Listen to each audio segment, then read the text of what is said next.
हाँ दीदी, क्या मामला था, पूरा मामला बताएंगी, क्या वजह रही? ये जो मामला सामने आया है कि एक युवती की यहाँ पर डेथ हो गई है, डेथ हुई या उसको मारा गया है या क्या क्या रीजन रहा? मारा गया उसको। मैं महारानी कॉलेज की माँ सचिव रह चुकी मैं। तो पहले भी मैंने रिपोर्ट करवाई थी, महिला आयोग में भी रिपोर्ट करवाई थी, हवा महल के पास में भी मैंने रिपोर्ट करवाई थी। महिला थाने में? हाँ, महिला थाने में, और यहाँ पे रामगंज थाने में मैंने रिपोर्ट करवाई थी, लेकिन कोई भी सुनाई नहीं हुई, प्रशासन ने कोई भी एक्शन नहीं लिया। उसके बाद में पहले यहाँ रहती थी मैं पड़ोस में रूम लेके, तो मैं आ जाती थी भाग के, दारू पीता था तब भी। और अब मैं क्या दिल्ली चली गई पढ़ने के लिए, तो यहाँ कौन है उसको बचाने के लिए? तो बाद में जाने के बाद में बेचने का यही उनकी जेठानी थी गोरा, और उसका जो जेठ था किशन, उसने दबाव डाला उसके ऊपर। किस चीज का दबाव डाला? बेचने का, जमीन बेचने का। अच्छा, कुल मिला के प्रॉपर्टी का विवाद है ये? हाँ, प्रॉपर्टी का विवाद है ये। कब से चल रहा है विवाद? ये 2-3 महीने से चल रहा है, लेकिन पहले बंटवारा हो गया था। कितनी उम्र थी जो मुर्तकी अभी यहाँ पर? उसकी थी 32 थी। उनकी कैसे, क्या डेट कैसे हुई उनकी? उनको जहर खाने से डेट हुई उनकी। अच्छा। और उनके 2 छोटे बच्चे, एक तो 1st क्लास में और 2nd क्लास में है वो। और जो मेरा जीजा था वो दारू पीता था, ना तो वो काम करता था कुछ, सारे दिन वो दारू पी के पड़ा रहता था।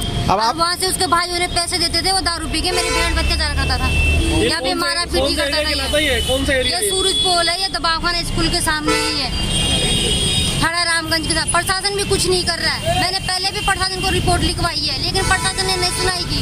इसे हादसा होने से पहले भी मैं वहाँ रिपोर्ट करवाई थी, बोली भी थी वो मैडम कुछ नहीं होगा, आप जाओ, कुछ नहीं होगा। किसने बोला ये बात? वही प्रशासन ने, रामगंज थाने वाले प्रशासन ने बोला है। और यही बात मैं हवा महल में भी जो महिला हुआ है वहाँ पे मैंने रिपोर्ट करवाई थी, और जो टोंग फाटक है वहाँ पे भी मैंने शिकायत दर्ज करवाई थी, लेकिन कोई भी नहीं हुआ। सब पैसों से, सबने पैसों से दबा दिया सबको।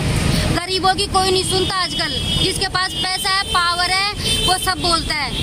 और इनके जो है जेठ है वो उच्च न्यायालय में काम करते हैं, कर्मचारी थर्ड ग्रेड, तो जैक लगवा के पहले जो हुई थी मौत, वो भी जहर के कारण ही हुई थी। और ये भी जहर के कारण ही हुई थी। जो पहले वाली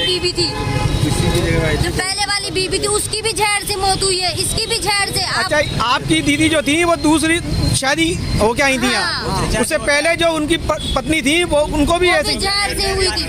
और उनके बच्चे की जो प्रॉपर्टी थी, उनके बच्चे के नाम से जो मरी थी, उसके अलग से नाम हुआ, जो मंडी में मेरी बहन से लड़ झगड़ के अलग से मंडी में प्रॉपर्टी पर रूम ले लिया, अलग से कब्जा कर लिया, दुकानों पे कब्जा कर लिया। मेरी बहन के लिए खाने के लिए नहीं है, उनको 2 बच्चों को देखो पहनने के लिए नहीं है, उनके बच्चों को देखो, आपके जाई भाई रहते हैं, उनके फटे हुए कपड़े हैं, वो रोज मेरे को बोलते हैं मौसी ये दिला दो, मौसी ये दिला दो। और आप देखो, खुद जाके देखो, मंडी में जाके देखो, आप कैसे 3 मंजिल मकान है, और मेरी बहन के देखो आप क्या अत्याचार नहीं हो रहा है। मेरी समाज के भी कोई नहीं बोल रहा है, मेरी मीणा समाज का भी कोई साथ नहीं दे रहा, क्योंकि सब गरीब लोगों को सब दाबते हैं, पैसे वालों को कोई कुछ नहीं बोलता। ये सबको पता है कितना अत्याचार हो रहा है, सब रोज मारता है वो, रोज पी के। आपने कहीं दर्ज कराया? हाँ, रामगंज थाने में करवाया है। अभी उन्होंने बोला है 301 किया है, कुछ नहीं होगा। मैंने बोला मैं IS जांच वाच ली है, और उन्होंने मैंने लिखा है, FIR मैंने दर्ज करवाई है। मैंने बोला भी है उनको, वो बोले कि ये क्या लिख के लाए हो? मैंने बोला मैं IS की तैयारी करती हूँ, मेरे को सब पता है क्या लिखना है क्या नहीं लिखना है। ये बात किसने बोली आपसे? ये जो SHO है यहाँ का रामगंज का, उन्होंने बोली मेरे को, और वो मेरे को देख के हंसने लग गए। मतलब ऐसे बनाते भाई कुछ गरीबों का कुछ नहीं होगा, मतलब वो काम ढंग से नहीं कर रहे अपना, जैसे प्रशासन को करना चाहिए वैसा कर नहीं रहे। गरीबों पे अत्याचार हो रहा है यहाँ पे। पहले भी मैंने बहुत बार किया, लेकिन नहीं सुनते गरीबों की, कोई नहीं सुनता गरीबों की। बेचने के लिए कौन दबाव बना रहा है? और बेचने के लिए भी यहाँ पे इनके देवर है, जो जेठ है वहाँ पे, वो उसने भी काफी दबाव बनाया है बेचने के लिए जमीन। क्या नाम है जेठ का? जेठ का किशन है नाम, और जो जेठानी है उसका गोरा है नाम। उन्होंने काफी क्या लोगों से भी बोला, जो पड़ोसी उनको बोला है। और जो रात को 4 बजे मैं फट रही थी दिल्ली में, किराएदार का फोन आया, आपकी बहन को मतलब ऐसे सारी रात से लड़ाई कर रहे हैं। अब उसके 2 बच्चे मानसिक रूप से उनको बीमार कर दिया बच्चों को। आप और जो ये देवर की बेचना चाहता है, देवर की जमीन बिक चुकी है, जेठ बेचने वाला, तो उस पे से बोल रहे हैं। लोगों का मकान है जो अभी 3 लोगों का मकान है, 2 बेच दिए, एक मेरी बहन का बच्चा है। अच्छा। और जो लेने वाले हैं वो मोमडन है। अच्छा, तो वो ऐसे बोल रहे हैं कि आप इनके बीच में कैसे रहोगे यार, और भी तो रह रहे हैं उनके बीच में। वो इंसान नहीं है कि वो मोमडन को मत बेचो। नहीं, उनके बीच में कैसे रहोगे आप दबाव डाला गया। हाँ, दबाव प्रेशर डाल रहे हैं, तुम बीच में कैसे रहोगे? वो भी इंसान है, हम कैसे नहीं रह सकते बीच में उनके? कौन डाल रहा था वो बताओ। उसका जेठ में एक बार दिल्ली से आई थी एग्जाम देने, मेरा एग्जाम था यहाँ पे RS का एग्जाम था, तो उन्होंने गेट पे पकड़ लिया मुझे कि तेरी बहन से बात करो, वो जमी बेचना है तो बेच दो, ऐसे पे तुम भीख मांगोगे, ऐसे करोगे, मतलब ऐसे मेरे को वहाँ पे गेट पे बोल के वो मेरे साथ वहाँ तक गया मेरे को ऐसे बोलने के लिए। आप दबाव डालो, मैं कि हम नहीं बोले, उसके 2 बच्चे हैं, वो कहाँ बेच के कहाँ जाएगी, लेकिन कोई भी नहीं सुनता आजकल। मुसलमानों ने कोई दबाव बनाया क्या बेचने? आपके ऊपर किसी दूसरी समुदाय विशेष ने कोई दबाव बनाया, दूसरे पक्ष ने किसी ने, कोई हिंदू मुस्लिम की कोई ऐसी बात? नहीं, हिंदू मुस्लिम की ऐसी कोई बात नहीं है, हम बहुत दिनों से रह रहे हैं, ऐसा कुछ भी दबाव नहीं है हिंदू मुस्लिमों का। ये तो हमारे खुद के घर के ही कर रहे ही है। वो गोरा है, उसने जानबूझ के सब कुछ किया षड्यंत्र बेचने के लिए। अब आप लोग क्या चाहते हैं?